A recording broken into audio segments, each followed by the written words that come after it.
예, 여러분 잘 계셨어요? 2주 만에 뵙네요. 여러분 아신 것처럼 제가 멕시코에 다녀왔습니다. 멕시코 저도 처음 가보는 나라라 긴장을 많이 했고 또 염려를 많이 했는데 제가 새롭게 안 정보는 멕시코가 우리나라 남한 면적의 20배가 된다 그러더라고요. 꽤 큰 나라이고 중남미에서는 가장 잘 사는 나라라고 해서 상당히 그 문화적으로나 경제적으로 자부심이 강한 나라입니다. 우리가 이제 맨날 그 미국 그 서부 영화나 무슨 드라마에서 보면 멕시코 사람들은 되게 그 못 사는 사람들, 또 뭐 불법 이민 넘어오려는 사람들, 또 정치 경제가 형편없는 나라. 서부 영화에서도 뭐 페르난도 산초 그래가지고 맨날 우스꽝스럽게 그 악당으로 나오는 사람들만 생각하는 게 멕시코였는데 대단한 편견이었다는 것을 깨달았습니다. 상당히 낙천적인 마음으로 신앙에서 진지한 모습으로 대하고 있었고, 저희들이 있었던 일주일 동안에 한 교회에서 신학 강좌를 했는데 그 아이에서부터 어른들까지 주변의 목사님들까지 매일 저녁 6시부터 모여서 매일 교회로 오는 거예요. 매일 같이 그 세미나를 같이 참여하는데 저는 어떤 걸 느꼈냐면 옛날 우리 어렸을 때 다니던 옛날 그 교회 분위기를 느꼈습니다. 그리고 그 진지한 그 고향교회 같은 모습을 봤는데 이분들의 고민은 있어요. 왜냐하면 멕시코 전체가 이제 카톨릭 국가니까 전부 카톨릭을 믿잖아요. 그런데 이제 개신교로 개종을 해가지고 신앙생활을 하고 있기 때문에 주변에 있는 카톨릭 교회와 자기네 교회의 차이점을 모르겠는 거예요. 다 같은 하나님을 믿는데 왜 내가 이 교회를 다녀야 되는지 이제 그 이유를 고민하고 있었습니다. 뭐 제가 이제 알려드린 것은 모두가 이제 진정한 교회를 만들어가는 과정이다 이렇게 알려주었고, 그런데 긍지를 가지다라고 이렇게 얘기를 하고 왔습니다. 오늘 본문도 사실은 이제 진정한 교회, 진정한 그리스도인, 진정한 일꾼을 찾는 과정이라고 말할 수 있습니다. 오늘 본문은 사실 1장 마지막이죠. 1장 3절에서 20절까지를 한 덩어리로 묶을 수 있는, 거기서 제일 마지막 18절, 19절, 20절 이렇게 해당합니다. 그럼 다시 말하자면 3절에서 20절까지의 큰 덩어리는 어떤 내용이었는지 보면 바울이 디모데에게 무슨 과업을 맡겼어요. 그 과업에 대한 설명을 하고 있는 거죠. 3절은 이렇게 시작했습니다. 다른 교훈을 가르치지 말라. 다른 교훈을 주의하고 다른 교훈을 가르치지 말라라고 했는데 오늘 18절에 보니까 바로 그 교훈이란 말이 또 나오죠. 그래서 이 교훈이란 말을 다시 반복하면서 마지막으로 이제 정리를 하고 있습니다. 결론적으로 말하면 바울이 말하는 교훈이란 예수 그리스도를 통해 나타난 하나님의 사랑이라는 복음을 말하는 거죠. 그리고 그 복음을 전하기 위해서 바울 자신이 전혀 자격이 되지 않는데 하나님의 은혜로 자신이 직분을 맡게 되었다라는 내용입니다. 하나님이 예수 그리스도를 통해서 구원하셨다라는 그 내용과 그 내용을 바울 자신이 전하게 되었다라는 그 두 가지를 다 포함하는 것이 오늘 교훈의 내용입니다. 바울은 이렇게 길게 복음의 내용과 그에 대한 자신의 사역을 쭉 얘기하고 나서 이제 18절에 이르러 디모데에게 구체적인 과업을 맡기고 있습니다. 오늘 본문이 시작하는 18절에서 바울은 디모데를 아들이라고 부르고 있죠. 이제 인생의 마지막을 향해 가는 바울이 디모데를 아들이라 부르면서 부탁하는 겁니다. 디모데 전후서가 비교적 바울의 말년에 쓰여질 것으로 본다면 이제 유언을 남기는 아버지의 마음으로 디모데에게 부탁합니다. 이 교훈으로서 명하노니라고 말하는 것은, 명한다 그러니까 좀 차갑고 권위적이고 고지식한 명령으로 들을 수 있지만 그것보다는 아버지의 마음으로 아들에게 부탁한다 라는 의미가 담겨져 있습니다. 지금 거짓 교훈이 득세하고 있습니다. 그런데 아들과도 같은 디모데가 진정한 교훈을 따르기를 간절히 바라는 마음이죠. 그만큼 긴박한 상황입니다. 주님에 대한 복음과 복음을 전파하는 직분을 맡은 사람들이 혼란에 휩싸이는 상황에 대해서 의연하게 대처할 것을 바울은 부탁합니다.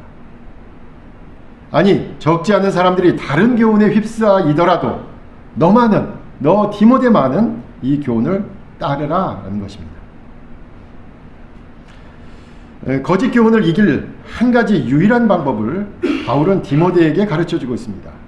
그것을 오늘 본문에서는 예언을 따르라 이렇게 말하고 있습니다.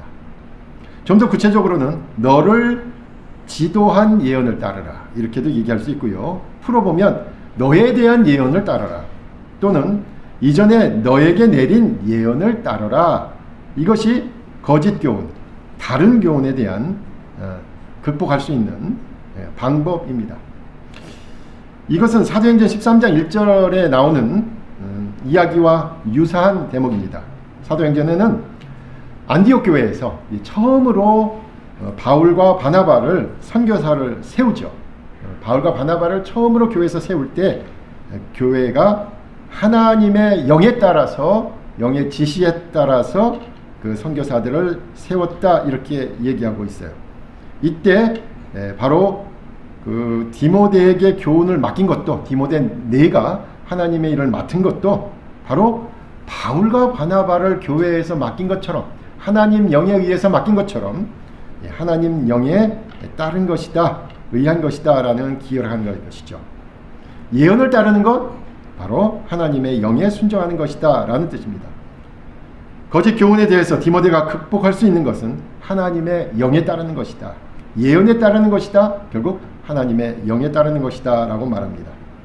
그 하나님의 영이 디모데를 구원에 이르도록 했고요. 그 하나님의 영의 감동으로 교회는 디모데에게 직분을 맡겼고, 디모데는 하나님의 영에 순종한 겁니다. 그래서 하나님의 영의 안내를 받으면서 디모데는 사실 여기까지 온 것입니다.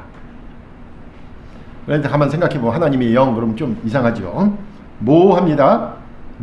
하나님의 영이 도대체 뭔지, 뭐라고 얘기할 수 있는지 사실 애매합니다. 저나 여러분처럼 이성적이고 합리적인 사고를 좋아하는 사람들이 어떻게 이 모호한 하나님의 영을 제대로 표현할 수 있을까요? 구체적으로 포착되지 않는 하나님의 영으로 지금 당장 실제적으로 영향력을 떨치고 있는 거짓 교훈을 어떻게 이길 수 있을까요? 예언에 대한, 또 하나님의 영에 대한 또 다른 단서가 고린도전서 14장 3절에 나옵니다. 바울은 예언의 은사를 강조하면서 다음과 같이 말하고 있습니다. 예언하는 자는 사람에게 말하여 덕을 세우며 권면하며 위로하는 것이요 라는 말입니다. 다시 말해서 하나님의 영으로 말미암은 예언은 덕을 세우는 것이다 라고 얘기합니다. 서로 권면하는 것입니다. 더 나아가 서로를 위로하는 것이죠. 우리가 흔히 예언이란 말을 들으면 고대의 어떤 신탁과도 같은, 앞으로 일어날 어떤 일을 너에게만 가르쳐주는 어떤 신비한 일처럼 생각하지만, 오늘 본문에서의 예언에 따라서, 너에 대한 예언에 따라서 라고 말하는 이 예언은 바로 구체적으로 그 일이 이루어지게 하는 활동을 말하는 겁니다. 하나님의 영의 인도를 따르는 행동을 말하는 것이죠. 그렇다면 본문에서 바울은 이렇게 말하는 겁니다. 교회가 하나님의 영의 감동으로 디모데 자신을 일꾼으로 세웠을 때를 기억하면서 그 말씀에 따르는 모습으로 살아가라. 그 말씀에 합당한 삶을 살라라는 겁니다. 그 말씀에 순종하는 삶을 살라는 거죠. 그리고 구체적으로는 사람들 사이에서 덕을 세우고 사람들을 권면하며 사람들을 위로하는 일을 하라라는 것입니다. 이것이 디모데가 예언에 따르는 길입니다. 사람들이 힘을 내게 하고 격려하며 위로하는 것은 전체적으로 사랑의 행동이라고 말할 수 있습니다. 이 사랑의 행동이 있느냐 없느냐가 바로 거짓 교훈과 진정한 교훈을 가르는 기준이 됩니다. 현재 한국 사회의 일을 교회에서도 언급하는 것이 옳은지 그른지 이론이 있을 수 있죠. 일주일 내내 여러분 뉴스를 통해서 그 속상했던 일을 또 교회에서도 얘기하면 또 여기서도 또 속상한 일을 하니까 여러 가지 의견이 있을 수 있어요. 교회는 비정치적이어야 한다라는 말 가만히 생각해 보면 그 비정치적이어야 한다는 말 자체가 정치적인 주장이기 때문에 더욱 힘들게 만듭니다. 그런데 무엇보다도 교회 안의 과업에 집중해야 할 사람이 섣부르게 세상에 나가 모든 기독교인을 대표하는 것처럼 함부로 말하고 거칠게 행동하며 폭력을 선동하는 것을 보면서 이는 거짓 교훈에 사로잡힌 것이라고 분명히 말할 수 있습니다. 선동가로 변한 목사에게서 인간에 대한 사랑을 찾아볼 수는 없기 때문입니다. 더군다나 영혼에 대한 애정을 읽을 수도 없습니다. 더 비참한 것은 그에게서도 전혀 그에게 영혼이 있는지 의심스러울 뿐입니다.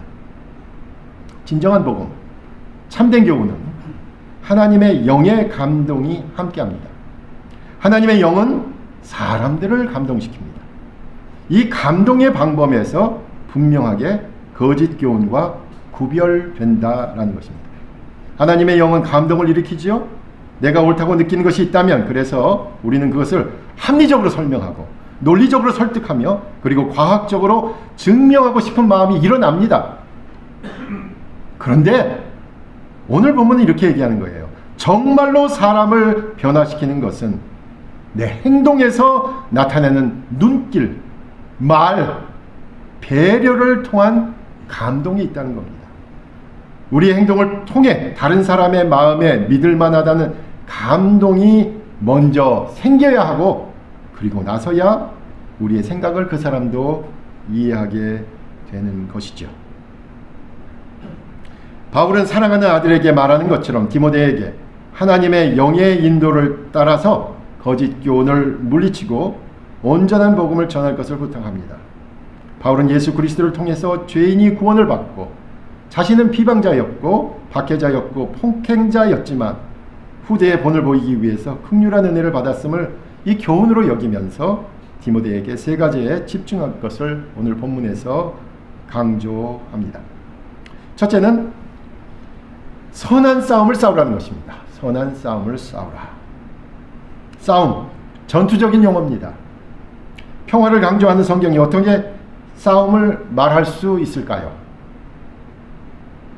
싸움은 거짓 교훈이 일삼는 것이기 때문이겠죠. 싸움은 전혀 성경적이지도 하나님의 영이 함께하는 것이 아닌 것 같습니다. 특히 우리나라처럼 제국주의를 경험한 우리에게 싸움은 분명히 부정적인 단어입니다. 그래서 싸움, 전투, 군대, 오늘 사실 찬송 고르는데 상당히 어려웠는데요. 싸움, 전투, 군대, 깃발 이런 단어 나오는 찬송을 부르지 말아야 한다 라고 주장하는 분들도 있습니다. 평화를 이루기 위해서 살아야 할 우리가 분명하게 싸울 것이 있다고 성경은 그렇지만 우리에게 말하고 있습니다. 그래서 여기서 말하는 싸움은 실제적인 전투를 말하는 것이 아니죠. 영적인 싸움이라 말할 수 있고 그래서 바울은 선한 싸움이라고 제한적으로 말하고 있습니다. 그렇다면 과연 선한 싸움은 어떤 싸움일까요? 우리가 함께 공부했던 에베소서 6장 12절에는 하나님의 전신갑주를 언급하면서 이렇게 얘기했죠. 우리의 씨름은 혈과 육을 상대한 것이 아니요 통치자들과 권세자들과 이 어둠의 세상 주관자들과 하늘에 있는 악의 영들을 상대합니다 라고 밝히고 있습니다. 바울이 살던 시대의 사람들은 세상이 3층으로 구성되어 있다, 3층천으로 구성되어 있다라고 생각했습니다. 땅 아래가 하나의 세상이고요.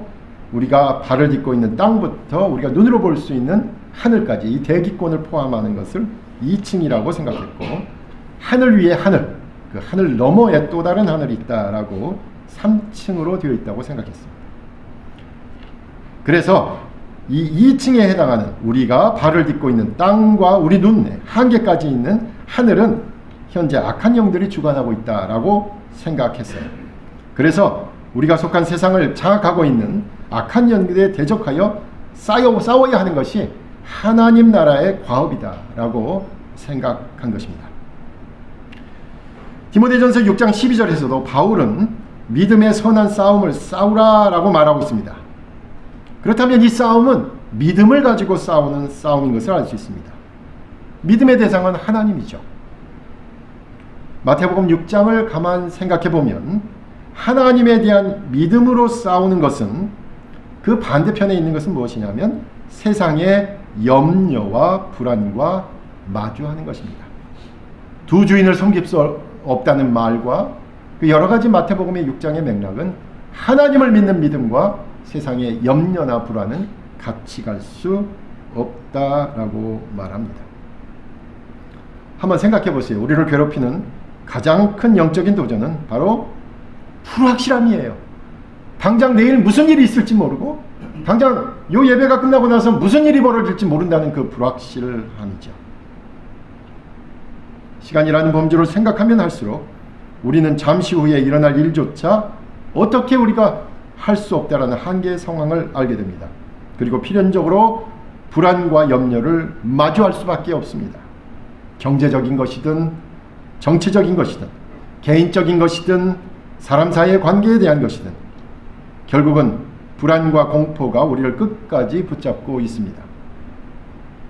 그래서 조금의 여유가 있으면 TV 광고는 뭐예요? 보험 들어라. 보험 들어라. 어떻게 될지 모르지 않냐? 보험 들어라. 이 불안을 상품화시킨 거죠. 재산을 좀 가지고 있는 사람은 뭐라 그래요? 하나에 몰빵하지 말고 분산 투자해라. 어떻게 될지 모르니까. 매일 듣는 조언이 보험 들어라. 분산 투자해라. 왜요? 불안하니까요.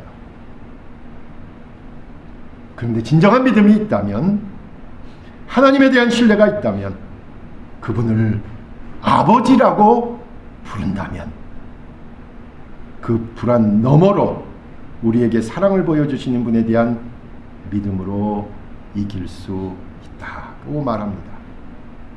세상을 만드셨고 세상을 주관하시며 세상의 끝날까지 계실 하나님에 대한 믿음으로, 아니 그 믿음을 통해서만 우리는 세상을 이길 수 있습니다. 세상을 만드는 그 순간에도 저와 여러분의 이름을 이미 아셨고 세상에 우리 한 사람 한 사람을 보내셨고 이제 세상 끝까지 우리와 함께 하실 하나님에 대한 믿음으로 세상을 이길 수 있습니다. 디모데후서 2장 3절에서 바울은 또 너는 그리스도 예수의 좋은 병사로 나와 함께 고난을 받으라 라고 말합니다. 그러므로 선한 싸움은 예수 그리스도처럼 세상 가운데서는 고난을 받기도 한다는 점을 잊지 말아야 합니다. 무엇보다도 많은 것, 높은 것, 세인의 주목도를 강조하는 세속적인 가치 척도에 대항해서 고난을 감수하는 것에 선한 싸움의 모습이 있다는 것입니다. 예수 그리스도의 십자가를 생각하면 그 어떤 미사여구의 세속적인 가치도 함께 할 수 없습니다. 우리의 선한 싸움은 그리스도가 가신 길을 가는 것이기에 고난도 함께 하는 것입니다. 그런 의미에서 기독교 근본주의자들이 기득권의 편에 서서 전투성을 드러내는 것이야말로 가장 비성경적이라고 말할 수 있습니다. 근본주의적인 전투성은 사회에서 어려움을 겪고 있는 이들에게 교회의 문을 닫는 결과를 낳으리라는 것을 분명하게 알기 때문입니다. 교회의 문턱은 우리가 현재 고난을 당하고 있는 이들과 함께하는 정도에 비례해서 더 크게 열릴 것이기 때문입니다. 선한 싸움을 싸우라라고 첫 번째 얘기했던 바울은 두 번째로 믿음과 착한 양심을 지니라 라고 말합니다. 믿음과 착한 양심은 쌍을 이루어 강조하고 있는 단어죠. 5절에서도 이미 선한 양심과 거짓이 없는 믿음이라고 표현했습니다. 특히 착하고 선한 양심은 믿음과 함께 균형을 이루고자 할 때 사용한 표현입니다. 착한 양심은 하나님께서 사람을 지을 때 우리 가운데 심어 놓으신 것입니다. 그래서 하나님의 형상의 한 부분이라고 말할 수 있죠. 인간이라면 누구나 모름지기 하나님의 창조물로서 지니고 있으리라 기대되는 것이 바로 양심입니다. 그래서 무엇이 선하고 무엇이 악한지를 갸름할 수 있죠. 오직 믿음으로만 구원받는다라고 할 때 변화된 삶이 약화되는 것에 대한 균형을 이루기 위해서 강조되는 단어가 바로 양심입니다. 하나님에 대한 믿음으로 구원받은 자가 당연히 따라야 할 변화된 삶을 지니라는 것입니다. 구원은 입으로만 이루어지는 것이 아니라 변화된 삶이 따라야 하는 것이고 그 고백에 따른 삶이 동반될 수밖에 없다는 사실 명심하라는 것입니다. 오늘 본문에서는 믿음은 가졌다라고 하면서도 구체적인 삶에서 착한 양심을 보이지 못한 두 사람의 부정적인 예를 들고 있습니다. 한 사람은 후메네오이고 다른 사람은 알렉산더입니다. 과연 이 두 사람은 무슨 잘못을 한 것일까요? 이 본문을 읽으면서 바울이 용서하라, 받아들여라 라고 얘기하다가 이 후메네오와 알렉산더에 대해서는 두 사람 기억해서 이 두 사람 나쁜 사람들이다 이렇게 단적으로 얘기하고 있어요. 그래서 본문을 읽으면서 좀 의아하게 돼서 도대체 이 두 사람이 뭔 잘못을 했는가 살펴봤습니다. 후메네오는 디모데후서 2장 16절 17절에 조금 더 자세하게 설명하고 있습니다. 후메네오는 망령되고 헛된 말을 한 사람으로 나옵니다. 새 한글 성경에는 저속한 헛소리한 사람 이렇게 나오고요. 그래서 경건하지 못한 말들이 여기에 속하겠죠. 특히 부활은 예수 그리스도로 끝났다, 믿는 자들에게 부활은 없다라고 말한 것 같아요. 그래서 사람들이 이 죽음 앞에서 믿음을 잃어버리게 만든 효과를 만들었습니다. 구체적으로 어떤 말을 했는지는 모르지만 주위 사람들의 믿음을 상하게 하고 상처를 입히면서 결국은 믿음을 잃도록 했다는 것이 후메네오의 잘못입니다. 알렉산더도 디모데후서 4장 14절에 설명이 나옵니다. 알렉산더는 구리세공업자였는데 바울에게 해를 많이 입힌 것으로 나옵니다. 아마도 바울이 가르치는 복음에 반대했기 때문일 겁니다. 후메네오와 알렉산더의 잘못은 둘 모두 공통점이 있는데 그것은 뭐냐면 말로 인한 것이라는 것을 알 수 있습니다. 불경건한 말을 해서 누군가를 실족하게 했고 결과적으로 하나님의 복음이 전파되는데 장애를 일으켰습니다. 그리고 그 결과 자신들도 믿음에서 떠나버렸습니다. 이 착한 양심에 관한 바울은 디모데에게 후메네오와 알렉산더를 반면교사로 삼아서 말하는 것에서부터 착한 양심을 드러낼 것을 부탁한 거죠. 저와 여러분 말에서 누군가에게 덕을 세우고 누군가를 격려하며 누군가를 위로하는 말들이 그렇게 많아졌으면 좋겠습니다. 믿음이 있는 사람들은 착한 양심에서 나오는 선한 말을 준비하는 사람이고 선한 말을 통해 사람을 세우며 그 말 한마디 한마디를 통해서 사람을 다시 살게 만드는 사람입니다. 선한 싸움을 싸우라고 얘기했고요. 그 다음에 믿음과 착한 양심을 가지라라고 얘기했고 마지막으로는 이제 사실은 이렇게 표현은 안 했습니다만은 셋째 표현은 하나님을 인정하라 이렇게 부탁하고 있습니다. 사실 본문에는 후메네오와 알렉산더의 예를 들면서 신성모독을 극복하라, 신성모독하지 마라 이렇게 얘기하고 있죠. 신성모독은 결국 하나님의 존재를 인정하지 않고 다른 사람의 신앙을 무시하는 것이기 때문에 하나님을 인정하라라는 긍정적인 명령으로 바꿀 수 있을 것 같아요. 신성모독이라는 말, 경건하지 못한 말이라는 뜻이죠. 하나님에 대해 알맞지 않은 말을 사용했을 때 신앙인이 느끼는 그 하나님을 믿는 신앙인이 느끼는 감정입니다. 내가 가장 소중하게 여기는 하나님의 존재에 대해서 무시당했을 때 자신의 목숨까지 내거는 순교의 각오를 할 수도 있습니다. 내가 가장 소중하게 여기는 하나님의 성품을 모독할 때 그 사람에 대해서 마음을 닫게 됩니다. 그러므로 신성모독은 내가 가장 소중하게 여기는 것에 대해서 무시당할 때 느끼는 감정이라고 말할 수 있습니다. 그래서 신성모독을 극복하기 위해서는 상대방의 믿음을 인정하는 마음을 지녀야 하겠죠.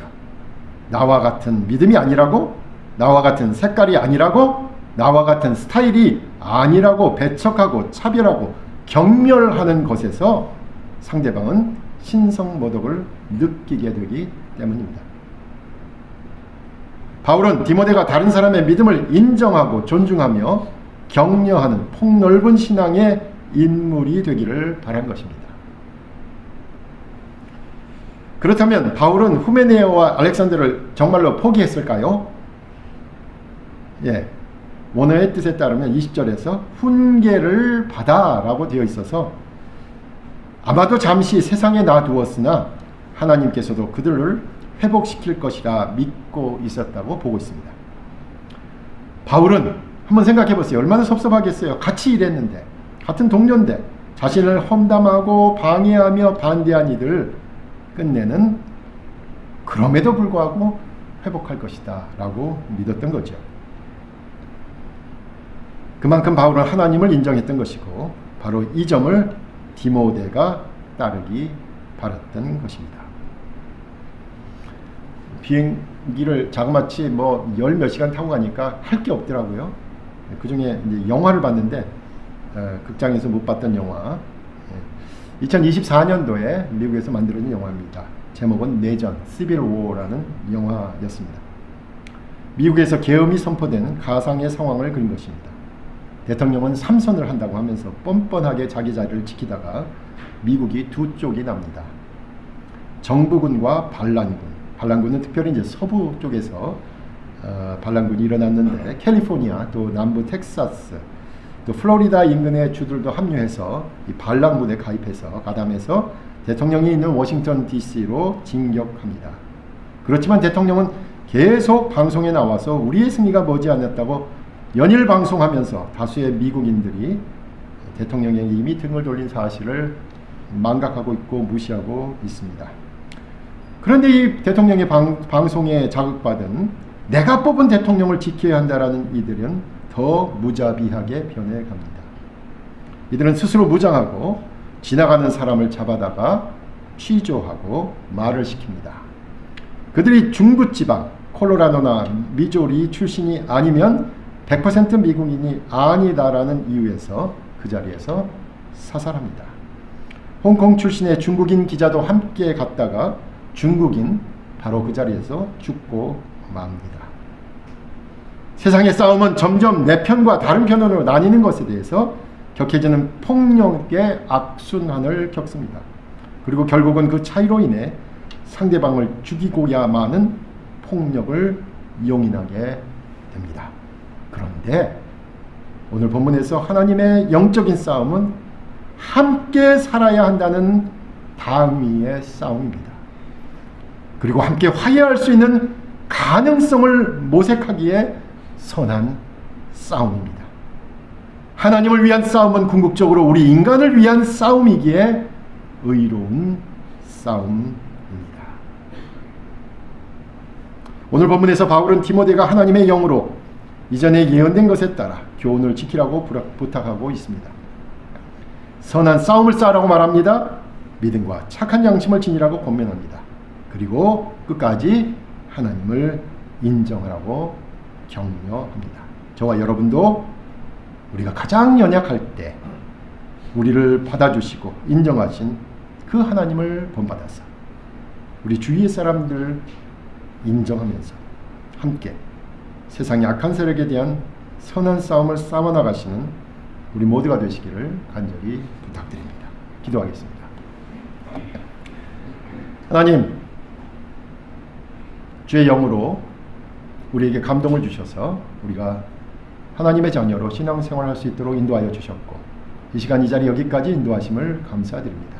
이제 하나님의 자녀로서 마땅히 주님과 함께 선한 싸움을 싸울 수 있도록 우리에게 지혜와 명철을 더하시고 그 어떤 상황 속에서도 믿음 잃지 않도록 우리를 격려하시며 우리와 늘 함께하여 주시옵소서. 예수님의 이름으로 기도하옵나이다.